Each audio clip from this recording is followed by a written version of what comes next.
Alright, in this video we're going to talk about the adrenergic receptors. Before really going into the details of adrenergic receptor, first of all let's try to know what are receptors. Receptors, it can be present outside the cell or it can be present intracellularly, but let's suppose this is a receptor. Receptor is nothing but a macromolecule, right? Receptor is a macromolecule which has a ligand binding domain to which ligand binds. Now what are ligands? Ligands can be a neurotransmitter, or it can be a hormone, it can be a drug, or it can be any chemical substance, or it can be any toxin. So these ligands bind to the ligand binding domain of the receptor, which results in the intrinsic activity or brings about the biological change or bring about the biological activity or intrinsic activity. So these are called receptors. In a nutshell, receptors are nothing but the macromolecule which are having ligand binding domain to which ligand binds and bring about the intrinsic activity or biological activity. We are going to talk about the special type of receptors which are called adrenergic receptor, which senses the sympathetic neurotransmitter, which are norepinephrine and epinephrine, right? We have already discussed them and the difference between epinephrine and norepinephrine. This epinephrine is synthesized from the adrenal medulla and norepinephrine is released from the sympathetic nerve ending, right? So these are the main components which bring about the a sympathetic change in the body whenever the frightening condition or the normal condition or physiological condition arise. So this was very basic about receptors. Now we're going to switch towards the adrenergic receptors. Adrenergic receptors are mainly of two types. If we talk about the adrenergic receptors, they are mainly of two types. They are either stimulatory or they can be inhibitory, right? If they are stimulatory, they should be inhibitory. So in the stimulatory category, we have two type of adrenergic receptors. They are stimulatory receptor, you should remember they are 1, and inhibitory receptor, you should remember they are type 2. So in stimulatory, you should remember this they are alpha 1 receptors and they are beta 1 receptor. This one I was talking about was this subcategory, and the inhibitory receptors are alpha 2 receptors and beta 2 receptors. So all 1 receptors are stimulatory and all 2 receptors are inhibitory. This is in general, and there are exceptions of alpha 2 receptors, but in general you can remember that alpha 1 and beta 1 are stimulatory and alpha 2 and beta 2 are inhibitory. Alpha 1 receptors are present everywhere where the action of stimulation is required, except at these three places. This is heart, juxtaglomerular cells of kidney, juxtaglomerular apparatus, and the lipocytes, which have modified beta 1 receptors, which are called beta 3 receptors. So at all places you have alpha 1 receptors where the stimulatory action is required, except these three places where beta 1 receptors are present. They are heart, juxtaglomerular apparatus of kidney, and lipocytes, which are having modified beta 1 receptors, which are called beta 3 receptors. Inhibitory alpha 2 receptors are present where the inhibitory action is required. They are present all everywhere and they are called beta 2 receptor, and except that three places where alpha 2 receptors are found, they are the presynaptic sympathetic nerve ending, presynaptic sympathetic nerve ending. They are also called autoreceptors. We are going to talk about these things also. And you have these alpha 2 receptors at platelets also, and you also have these alpha 2 receptors in GIT. So this is in general about the adrenergic receptors. You have stimulatory and inhibitory type of receptors, right? Now let's take an classical example which would release epinephrine or norepinephrine, and we'll see how these receptors are going to change the physiology of the human body, and of course it can change the things which are needed also. If we take classically an example of old school days, that from childhood we are learning that here is a very frightening thing behind you, having big teeth, very angry looking animal who is going to almost eat you, right? With two angry looking ears. So this, I don't know what type of animal this is, but it is behind you, and you are first of all not knowing the situation, what is going to happen to you, but you are standing very quietly initially. These are your beautiful hairs, right? A beautiful muscle on the both sides. This is the classical condition, that frightening thing is behind you. Let's suppose this is a dog. This dog is behind you, and the only two options are in front of you: either you fight with the dog or you yourself run away to save your life. So at this condition, this is called this condition which is where the sympathetic nervous system is going to be activated, and there will be sympathetic surge, and there will be release of norepinephrine and epinephrine, and these two main molecules are going to alter all the physiology which is needed to tackle the situation. Either you want to fight and flight, right? If you want to fight, and these molecules are going to change something change the things in your body which would make you able to fight, and these molecules are the one which would make the change in your body which would make you run. So these are the main component of the sympathetic nervous system, and these are going to work by the adrenergic receptors, be it alpha or beta.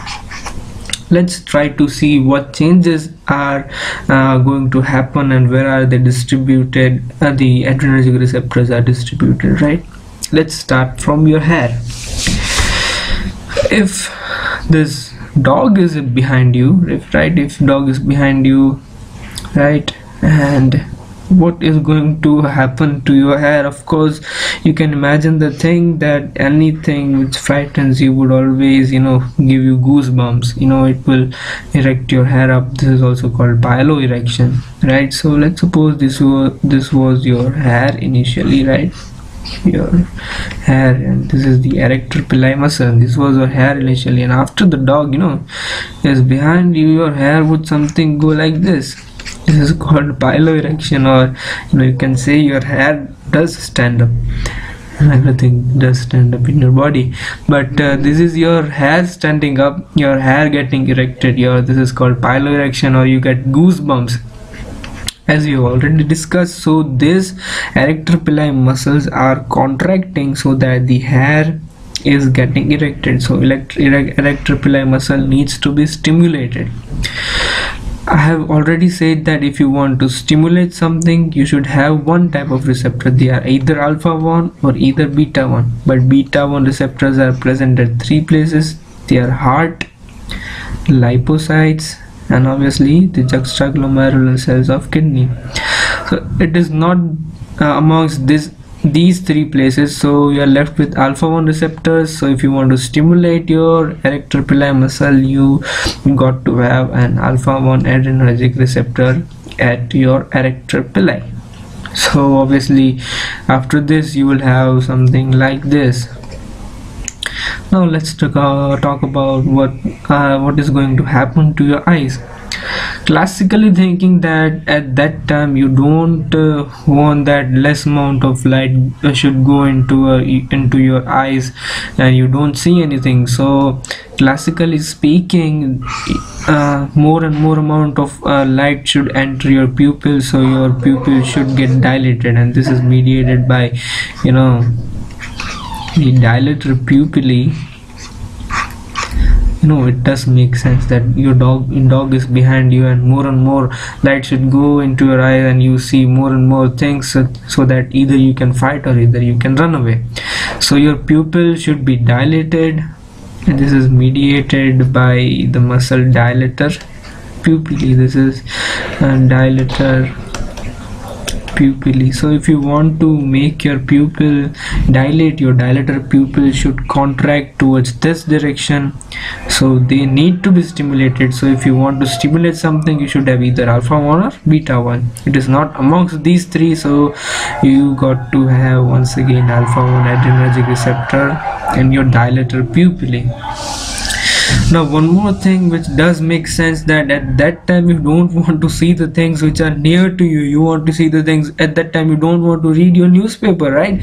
You want to see the things which are far. You want to see the tree which is coming on your way. You want to see how far the dog is situated. So you should have far vision, or it is called tunnel vision at that time. So at that time you should have far vision. I don't know how to make eyeball, but I'm very bad at drawing. At that time you should have far vision. Let's suppose this is your iris and this is your pupil, and I'm really bad at drawing. This is your lens, and this is ciliaris muscle, right? And these are zonules of the lens. So if you want to have far vision, your ciliaris should be relaxed and your lens should be in the shape which is slit like. If the shape of the lens is slit like, you have far vision. If the lens is globular, you have near vision, right?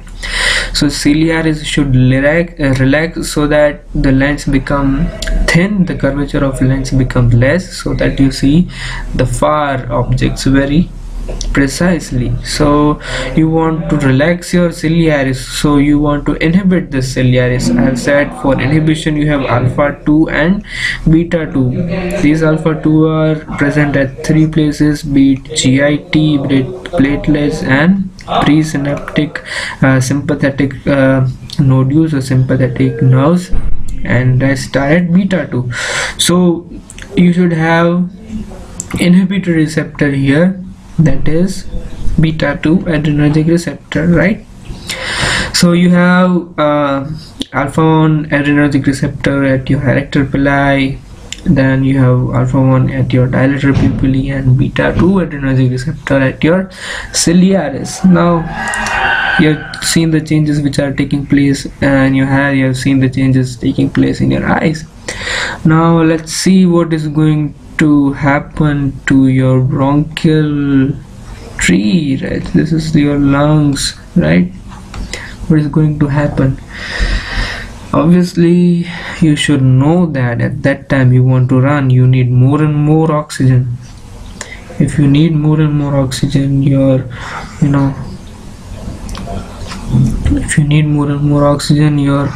trachea should dilate, and for dilatation of trachea, if you take a cross section of the trachea, right, you have, this is the lumen of the trachea. Obviously you have the smooth muscles in the trachea, and obviously these are the blood vessels, right? If you want to make your lumen larger and you want to breathe more, a smooth muscle of the trachea should be relaxed, so they should be inhibited. So ideally they should have beta 2 adrenergic receptor because they are inhibited. And if you want to make your lumen more and more large, you don't want at that time more and more blood coming to your bronchial T and making the lumen more and more smaller. So you want to have less blood, so the smooth muscle of the arteries and the arterial system and the venous system of the bronchial system should also constrict, so that the lumen gets more and more wider. if you want to constrict the smooth muscle of the vessels, so the smooth muscle of the vessel should be stimulated, so they should have alpha 1 adrenergic receptors. Right, this does make sense here. So that if this bronchial tree is having beta 2 adrenergic receptor, you are using beta 2 agonist like salbutamol or terbutaline in the asthma patient, so that the airway is dilated. We are going to talk about the drugs at the later sessions, but anyways, this was the change which is taking place in your bronchial tree. Now one more thing which is your important heart, right? You cannot forget your heart. What is going to happen to your heart?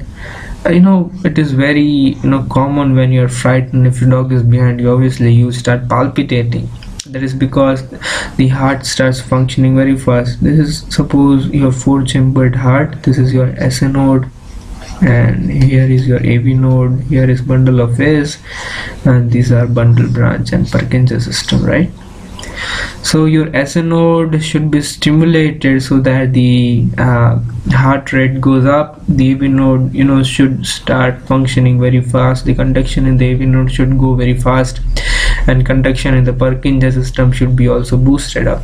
So your SA nodes and AV nodes are going to be stimulated. So stimulatory category, you have either alpha 1 or beta 1, and these beta 1 are present in heart, juxtaglomerular cells and lipocytes. Obviously lipocytes are having modified beta 1 receptor. They are also called beta 3 receptors. So here is where you have stimulatory receptor, which is beta 1, because it is heart. You have beta 1 adrenergic receptor, which is stimulatory. And you have beta 1 at SA node, beta 1 at AV node. Beta 1 receptors are there in atria, in the ventricle, in the Purkinje system, everywhere in the heart you have beta 1 receptors. So whenever norepinephrine or epinephrine comes, this beta 1 receptor senses, and SA node starts firing more and more, AV node starts conducting more and more. If the SA node is starting firing more and more, this is called positive chromotropic effect. If the conduction velocity of the AV node increases, it is called positive dromotropic effect.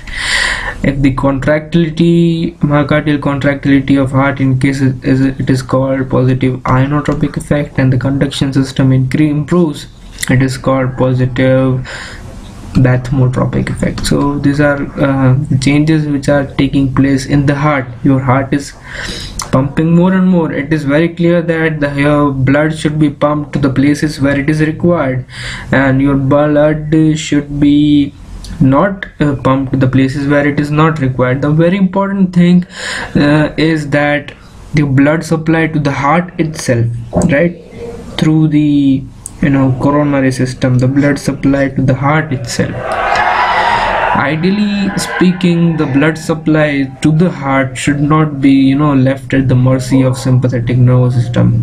It shouldn't be dilated, or it shouldn't be constricted. Otherwise, if it is constricted, you have the ischemia in the heart, or if it is dilated, you don't want that more and more blood is perfused to your heart and bring those injuries to your heart. So ideally speaking, the blood supply to the heart should not be left at the mercy of autonomic nervous system, or at sympathetic nervous system, or at parasympathetic nervous system. So they'll have equal amount of alpha and beta receptors. It decides by its own, and decides by its own products that it need to be constricted or dilated. So this is very important that the blood supply of heart is not changed significantly during fight or flight response, or at sympathetic surge, or at parasympathetic surge. This is very, very important. This is the blood supply to the heart and the changes which are taking place in the heart, and they are receptors. Next important thing is your GI tract.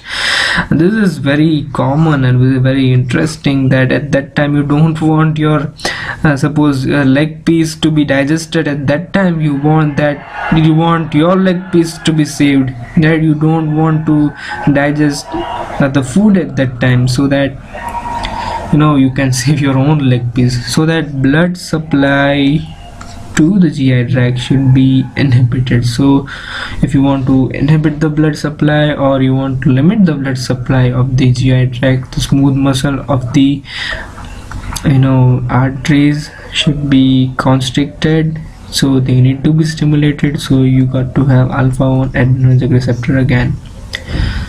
Common sense, once again, you don't want to excrete at that time, so all the sphincters at that time should be closed very tightly. You don't want that when the dog is behind you who want to you go you do potty at that time. You don't want that thing to happen. So all your sphincters should be kept tight apart at that time. So you also want to stimulate them, so they should be alpha 1 adrenergic receptor. Alright, this is the changes which is taking place in the GI tract. Moreover, you don't want to urinate at that time. So if suppose this is your bladder, and let's say it is male and this is a prostate, here are these sphincters. At that time you don't want to urinate, so your detrusor muscles should relax at that time. So if you want to relax, you want to inhibit detrusor muscle, you got to have beta 2 adrenergic receptor. At the same time you want these sphincters to close tightly so that you don't urinate, so they should be stimulated, so they got to have alpha 1 adrenergic receptors. By now you may be clear about the distribution, how they are distributed, where the places they are not required and where the places they are required. This was a little change in the urinary bladder. Now one thing which we didn't discuss it is the beta 1 receptors are also present at the juxtaglomerular cell.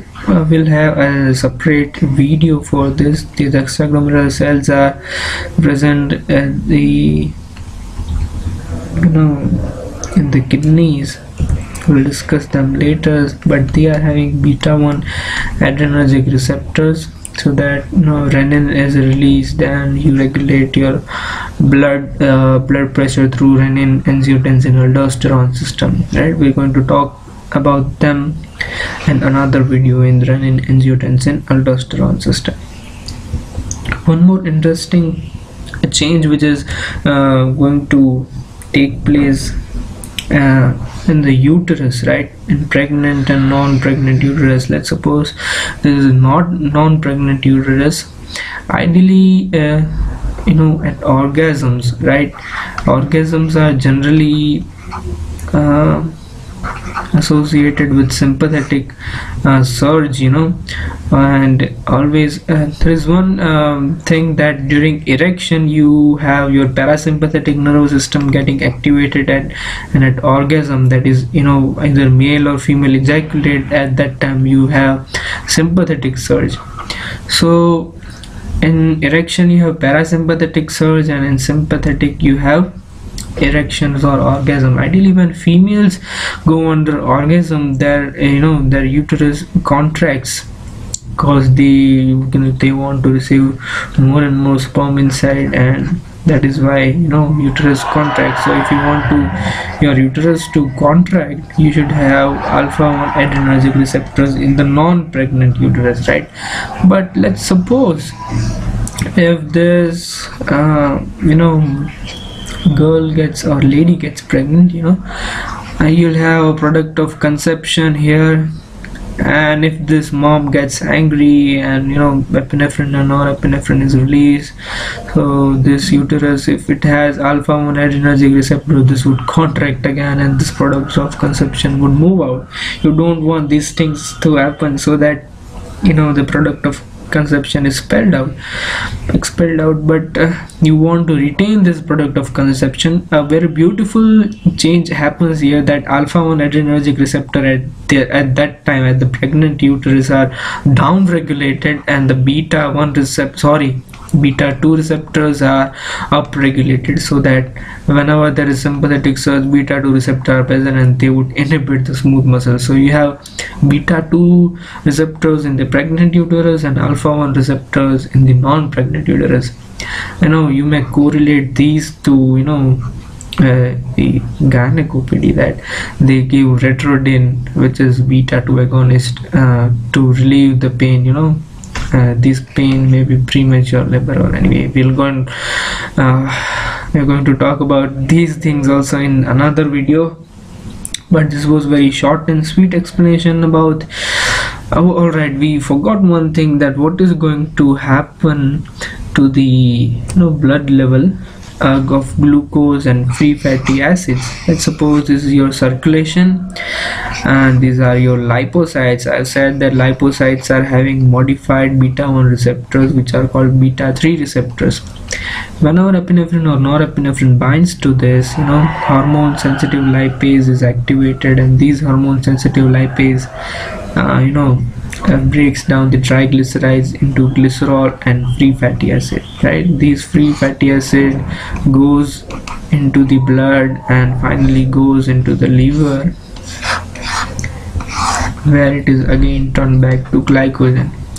Now if dog is behind you, you want more and more. The normal function of liver is that it converts glucose into glycogen, so glycogenesis is the normal function of liver.